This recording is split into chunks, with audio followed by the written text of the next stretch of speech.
Hi folks, I'm Steve Judd, professional astrologer with 35 years astrological experience, and these are my forecasts for April 2015, brought to you courtesy of the wonderful people at asktheanswer.com, the UK's leading telephone chat line for things like psychics, mediums and channelers.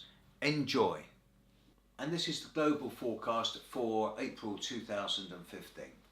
After the ravages of this year so far, it's a pleasure to suggest that the more we get into April 2015, the easier it's going to be for the vast majority of us. But please note my use of the words the later we get into April.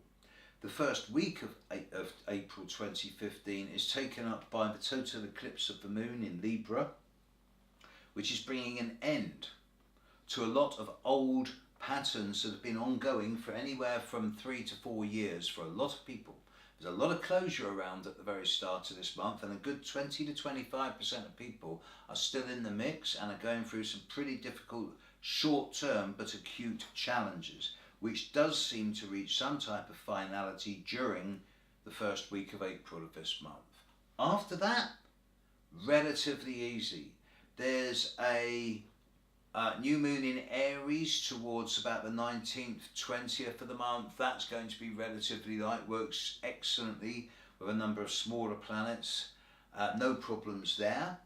There's Pluto standing still going retrograde in Capricorn, suggesting an end to the intensity or the levels of extremism that have perpetuated the world so far until early April.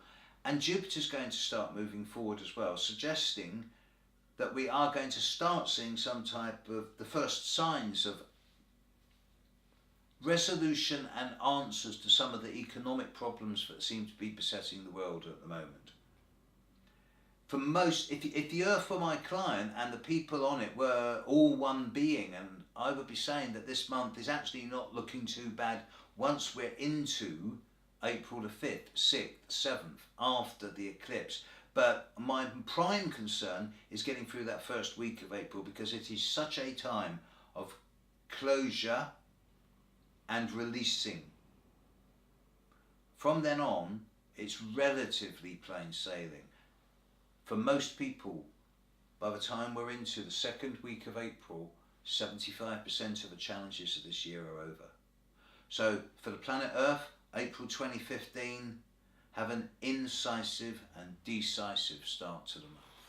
There you go folks, I hope that was fun and helpful. You can find out a lot more about me at my website www.stevejudd.com, and I'll be back next month here with the forecast for May, courtesy of asktheanswer.com, those wonderful people who are so good to you, both you and me. Catch you next month. Bye.